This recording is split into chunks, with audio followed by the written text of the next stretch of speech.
Today I'm going to be reviewing every single album that I listened to in the month of March. First off, I listened to Kick 1 by Arca. This is maybe the most challenging listen I've had in a while. Arca's production is absolutely off the wall and goes head to head with the most boundary pushing production I've heard. I think the features are a little bit all over the place, which makes it feel like there's a lack of cohesion, and the album is just a little bit too chaotic for me at times. With that being said though, Arca's production does a lot of heavy lifting to kind of tie these artists together. Then I listened to Hi, How Are You by Daniel Johnston. This album is just such a unique experience. Johnston's muffled yet extremely intimate recordings help to create some of the most personal and raw songs I've ever heard. Even with how personal this album is, I can't help but feel completely empty after listening to it. It's innocent yet deeply lonely and a tough listen to say the least. Then I listened to Blue Lips by Schoolboy Q. Man, I was not familiar with Schoolboy Q's game. This album constantly switches between visceral trap bangers and smooth and soulful songs, and does so effortlessly. It feels like the maturity of the soulful tracks is interrupted with the youthful anger and exuberance bubbling to the surface,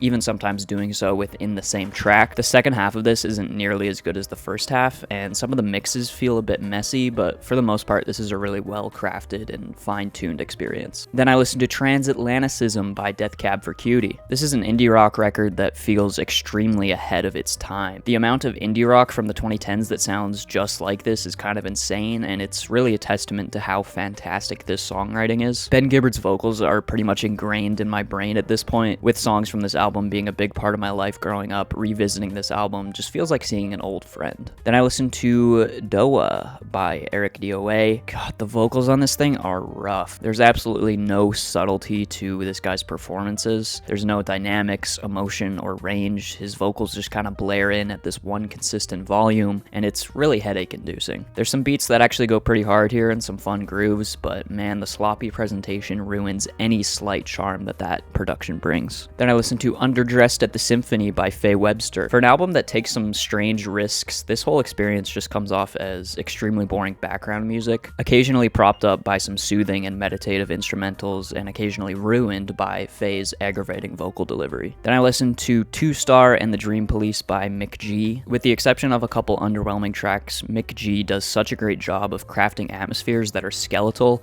yet extremely textured and detailed. The vocals are either covered in effects or baked into the instrumental, but the vocal chops are still there. If these effects were removed, the vocals would still sound great, which proves that there's a good foundation there and that Mick G isn't using these effects to hide any vocal inability. The guitars, percussion, and synths give this album a sort of stringy and thin feel, but the songwriting often calls back to Sade-adjacent 90s R&B, giving this record a nostalgic yet otherworldly tone. Then I listened to Where's My Utopia by Yard Act. James Smith's raw and vulnerable lyrics are ineffectively supported by the music on this record. The larger-than-life and dramatic instrumentation makes the lyrics translate as self-important and results in Smith trying to make his childhood memories feel more profound than they actually are. Even with that being said, I did find myself enjoying most of this album. With the punchy and groovy beats, colorful production, and surprisingly catchy choruses, most of the songs here are super replayable, and that mismatch of music and lyrics only becomes an issue when I intently focus on the content of this record. Then I listened to Jesse Volume 4 by Jacob Collier. A clip of Charlie XCX that I recently saw perfectly sums up this album. She said, "Music isn't important, artistry is. No technical ability or amount of music theory knowledge can make up for a lack of taste." It's like Collier has never been told no in his life, and it results in some of the most awkward and tacky genre fusions you'll ever hear. This whole album is simultaneously one big pretentious display of complex harmonies and over-the-top instrumentals, but also has some of the most cliche writing and generic production you'll hear this year. Then I listened to Eternal Sunshine by Ariana Grande. A lot of these tracks are really close to working for me. The technical aspects are there. Ariana's voice is great, her melodies are smooth and catchy, and the moody production, ranging from pop trap to dance pop,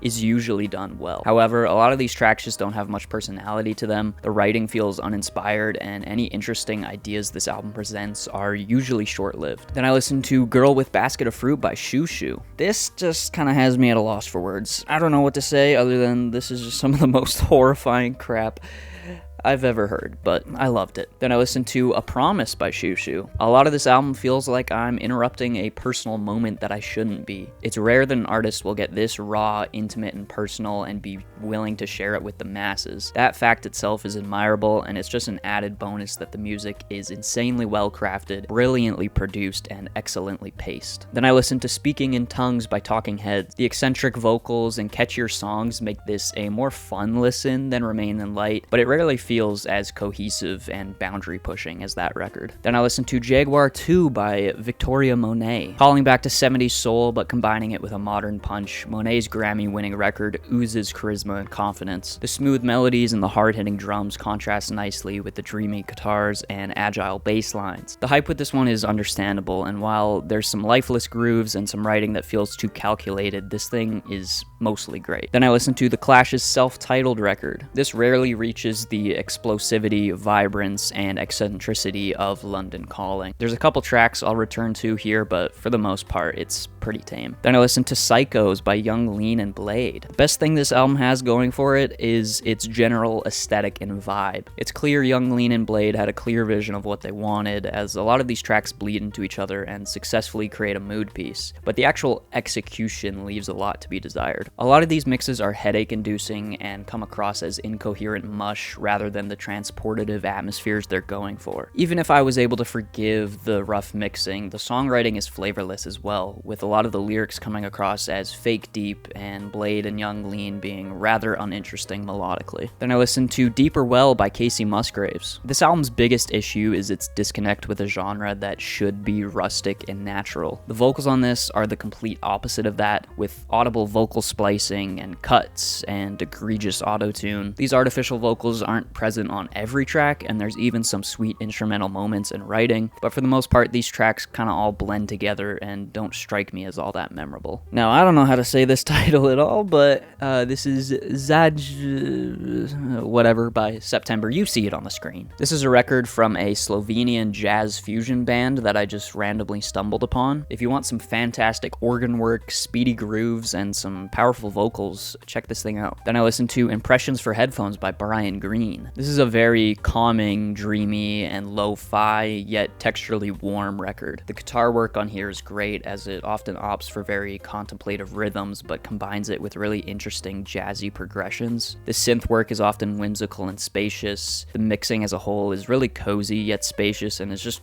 really inviting. It is a bit too brief for my liking, but it's sweet for what it is. Then I listened to Loss of Life by MGMT. This just does such a great job of pairing ambitious modern production with timeless and classic songwriting. They showed glimpses of this on Little Dark Age, but this feels like a more realized and ambitious version. With themes of existentialism, disassociation, and death, the production elevates the uncertainty, gloom, but also the beauty of these themes. I don't think this album starts off as strong as it could, but from track 4 to the end is absolutely fantastic. Then I listened to Bleacher's Self-Titled. It's a shame that this is going to draw so many comparisons to The National and the 1975, because yes, while those influences are there, the amount of detail and mastery in the production here is honestly breathtaking at points, and does enough to separate itself from those artists. I was skeptical after the first couple tracks, but once I really locked into the details of the mixes, such as the instrumental textures, the panning, the surprising amount of sub bass, and some cool sax inclusions,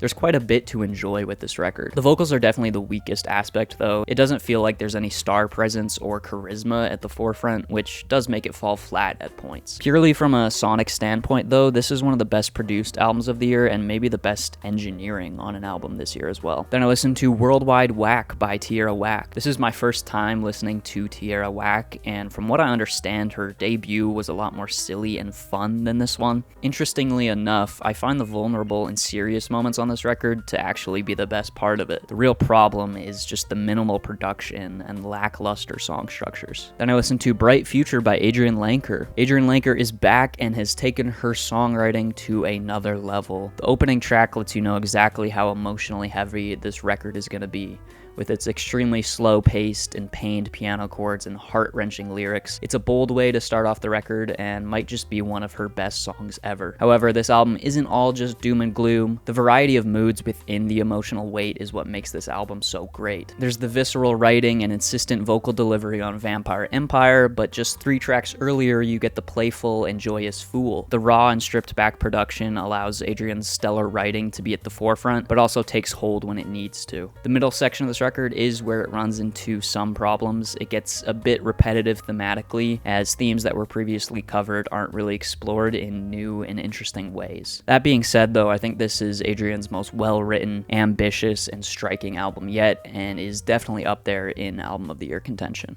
Then I listened to Micah's Laundry by Matt Champion. I wasn't expecting Matt to have the best solo album post-BH, but here we are. What stands out most is just how catchy yet simultaneously strange this album is. The melodies are often great little earworms, but the production is off-kilter and Matt's vocal delivery is daring. The tracklist is a bit inconsistent, sometimes leaning on the flashy production too heavily and sometimes steering into grating vocal territory. I just hope Matt can continue to hone in on this balance of intricate production and catchy melodies, because this is a solid start. Then I listened to I Got Heaven by Mannequin Pussy.